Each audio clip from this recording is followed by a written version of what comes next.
Hi everybody, we are going to round to the nearest tens, specifically rounding with nines and when rounding up.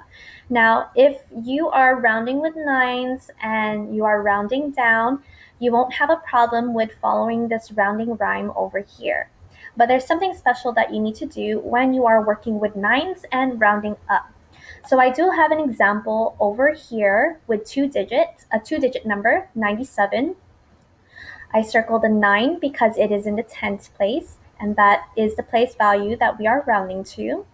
I underlined the 7 because it is the digit to the right, and then I put a +1 underneath the circled digit. Okay, again, we are working with a tens place, so whenever you're putting that +1, or if it's 0 to 4 +0, make sure that you are writing it underneath the place value that you are rounding to. And then here we have 9 plus 1, which makes 10. There are no digits to the left, so no need to worry about that. There is a digit to the right, which turns into 0 for zeros to gain. So 97 rounded to the nearest 10 is 100. Moving on to a three-digit number. So 9 is in the tens place, so I'll go ahead and circle that. 5 is the digit to the right. 5 tells me to add 1. Okay.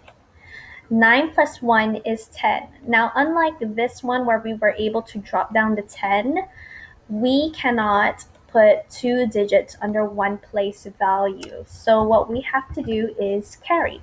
So we're going to carry the 1 to the next place value, which is the hundreds place. So I'm going to carry the 1, drop down to 0. And here is where this step does not apply. Digits to the left cannot stay the same here because now we have 4 plus 1, and 4 plus 1 is 5. Okay? And then moving on to digits to the right, zeros to gain. 495 rounded to the nearest 10 is 500.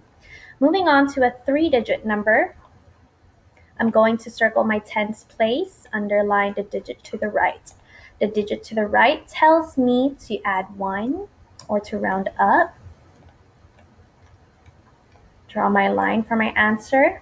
9 plus 1 is 10. And remember to make sure that you carry the 1 to the next place value. So I'm going to do that on top of the 2.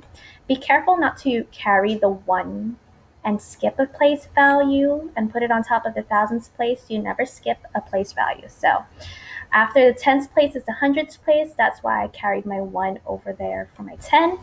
Drop my 0.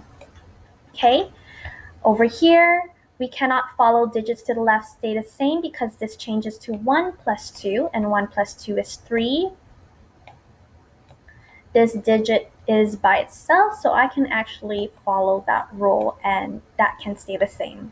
Digits to the right, zeros to gain. So 1,298 rounded to the nearest 10 is 1,300. There is a comma after every 3 digits. 1, 2, 3. There you go. Lastly, we have 5,996. This digit 9 is in the tens place, so I'm going to circle that. And again, we are rounding to the nearest 10. That's why we are circling the tens place. Underline the 6 because it's to the right. 6 tells me to plus 1. 9 plus 1 is 10. Carry the 1 to the next place value, which is the hundreds place. Drop the 0 into the tens place. Oop, that's a big one. Okay, now we are working with this one. Okay, again, we have a plus 1 over there, so we cannot just drop the 9.